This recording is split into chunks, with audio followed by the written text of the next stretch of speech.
Sa mundong ito, kalahating hayop na batang lalaki ay kailangang mabuhay sa pamamagitan ng pagkain ng mga demonyo. Sa Japan noong panahon ng gitna ng kapanahunan, patuloy ang labanan, at lahat ng lupain ay sira-sira dahil sa pinsala. Bukod dito, may malupit na tagtuyot, kaya't walang makakain ang mga tao.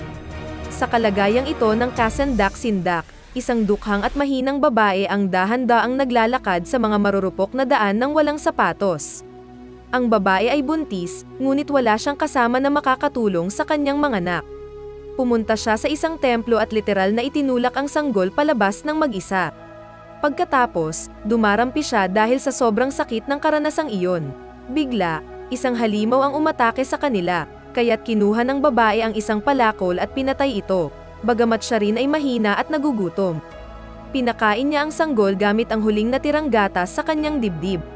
Nang magutom siya ng sobra, nakakita siya ng bangkay at inisip itong karne, gayon din ang kanyang sanggol.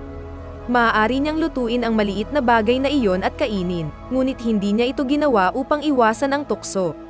Iniwan niya ang sanggol. Pagtatapos ng 8 taon, kinuha ng batang lalaki ang palakol ng kanyang ina, at naglalakbay siya sa mga kalsada, pumapatay ng tao at kinakain ang mga ito.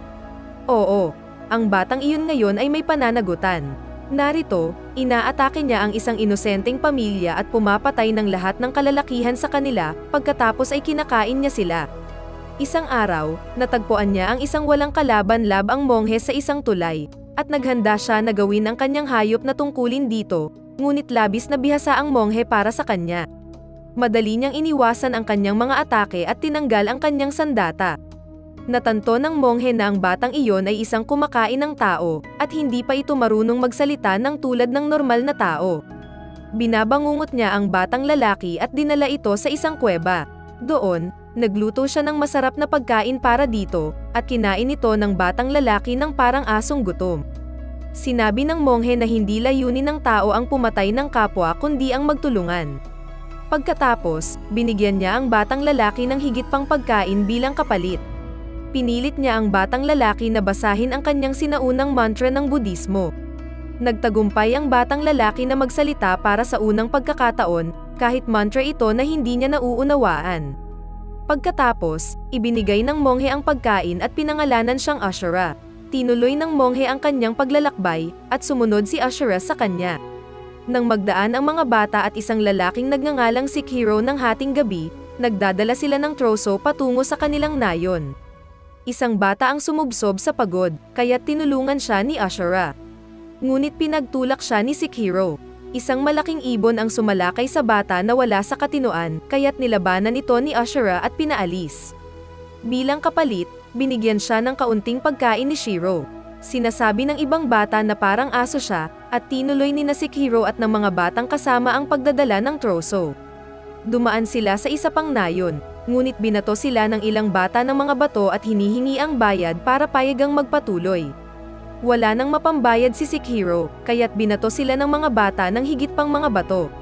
Isa sa mga bato ay aksidenteng tumama kay Ashura, na sumusunod sa kanila sa likuran. Labis na galit si Ashura. Naglaho ang kanyang katinuan at inatake niya ang mga bata. Kinagat niya ang leeg ng isa sa mga bata, parang pagkagat sa isang masarap na cheeseburger. Subalit lumabas na ang batang pinatay ni Ashura ay ang bagtong na anak ng Panginoon ng nayong iyon.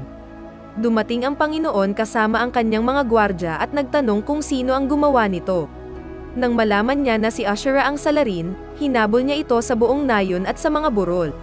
Nahabol siya ng Panginoon, at nagkaroon sila ng sagupaan, ngunit si Ashura ay sumiksik sa kanya at kinagat din ang leeg nito. Pagkatapos, naglaban sila malapit sa gilid ng bangin, at si Ashura ay talagang nahulog dito. Subalit nakaligtas siya dahil siya'y nahulog sa mga bante ng bangkay. Gayunpaman, siya ay sugatang-sugatang at hindi makalakad ng maayos. Isang araw, isang magandang taga-nayon na may pangalang Makasa ang nakakita kay Ashura na sugatang sa ilog. Dinala ni Makasa si Ashura sa isang abandonadong kubo at ipinatong ang mainit na poker sa kanyang sugat upang itigil ang pagdudugo. Pagkatapos, binandagihan niya ito at binigyan ng mga kakanin na gawa sa bigas. Patuloy na inalagaan ni Wakasa si Ashura, dala-dala ang pagkain at inumin ng palihim. Tuwing sasabihin ni Ashura ang mantra na tinuruan sa kanya ng monghe bago kumain, napapasigla si Wakasa. Sa mahabang panahon, unti-unti niyang tinuturuan si Ashura magsalita, kahit na sobrang delikado para sa kanya. Patuloy na tinatago ni Wakasa si Ashura mula sa iba pang taga-nayon. Isang araw, habang pauwi siya mula sa pagtatrabaho sa bukid, nakita niya na pumunta si Ashura sa kanilang lugar para tingnan siya.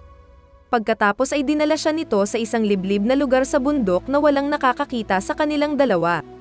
Sa mga sumunod na pangyayari, pinag-usapan ni Wakasa kung paano niya gustong iwan ang nayon at tumakas sa lungsod kasama si Sukairo. Isang gabi, dinala ni Wakasa ang pagkain para kay Ashura, ngunit umalis siya nang hindi nagsasalita sa kanya. Sa huli, habang si Lucas ay nagtatrabaho, kinuha niya ang kanyang sipa at lumayo, ngunit inaaliw siya ng babae at hinihintay siya hanggang ngumiti siya. Makaraan, nagluto siya para sa kanya at pagkatapos ay bumalik sa kanilang bahay kay Cairo, na naghihintay para sa kanya. Sa mga sandaling iyon, nagumpisa ang ulan kaya't si Ashura ay nagpunta upang hanapin si Okasa. Natagpuan niya ito kasama si Sechiro sa kanyang tagong pangingisda.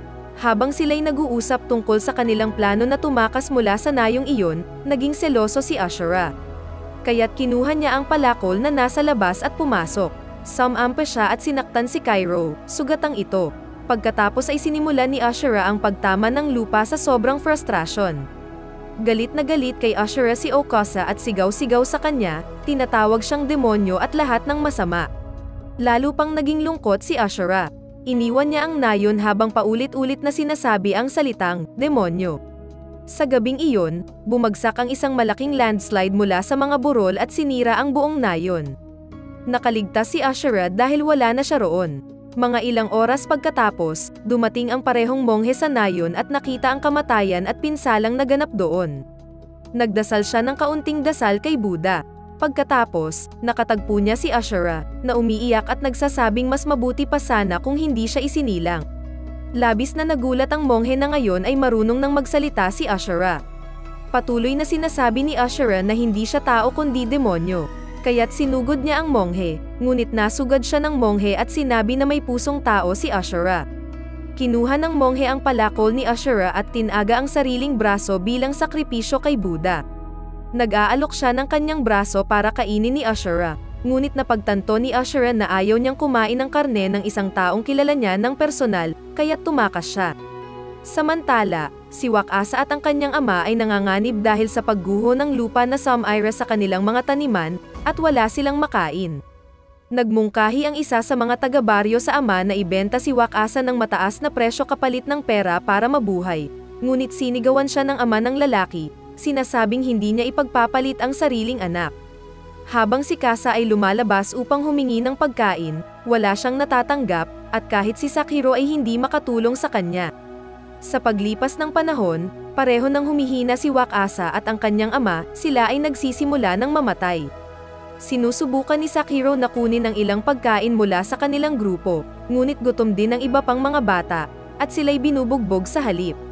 Nakita ni Ashura ang mahirap na sitwasyon ni Wakasa, kaya't pumunta siya at pumatay ng isa sa mga kabayo mula sa bahay ng Panginoon. Pagkatapos, dinala niya ang karne ng kabayo upang pakainin si Wakasa.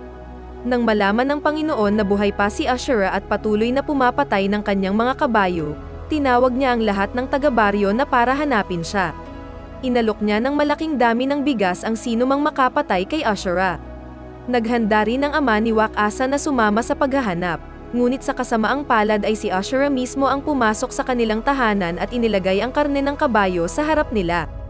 Halos mabaliw sa tukso si Wakasa at ang kanyang ama, ngunit itinapon ni Wakasa ang karne dahil sa akala niya ay karne ng tao. Kahit sinabi ni Ashura na ito'y karne ng kabayo, hindi siya pinaniwalaan ni Wakasa, ngunit pinaniwalaan siya ng kanyang ama. Ibinigay ni Ashura sa kanya ang kalahati ng karne na kinain ng raw. Pagkatapos, palihim siyang tumakas. Umiiyak si Ashura at nanalangin kay Wakasa na kainin ang karne. Sinabi niya na nais lang niyang tulungan siya upang maging magkaibigan sila tulad ng dati, ngunit ayaw pa rin ni Wakasa sa kanya, at tumanggi siyang patawarin siya. Sa halip, siya'y nagdesisyon na lamang na mahiga at mamatay. Umiiyak si Ashura at sinasabi na nais niyang mabuhay siya, na dapat siyang mabuhay. Nang biglang dumating ang Panginoon kasama ang lahat ng taga-baryo, dinala ng ama ni Wakasa, kaya tumakbo si Ashura patungo sa kanila at umiwas sa lahat ng kanilang atake. Tumakbo siya palayo patungo sa kagubatan. Ang buong nayon ay pumupunta sa kanya, at ang kanilang mga sulo ay nagbibigay liwanag sa gabi. Sinusugod ni Ashura ang maraming taga-nayon at pinapatay sila isa-isa. Sumusunod sa kanya ang Panginoon ng nag-isa, ngunit nagtatago si Ashura sa damo. Pagkatapos, bigla niyang sinorpresa ang Panginoon at pinabagsak mula sa kabayo nito.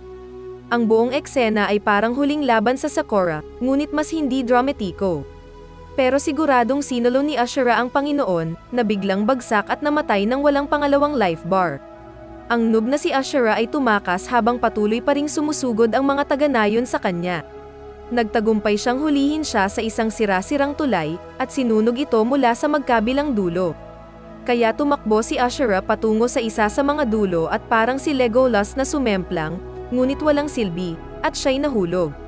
Makaraan ng ilang sandali, nakikita natin na ang buong gubat ay nasunog, pinuno ng mga apoy ng mga taga-nayon.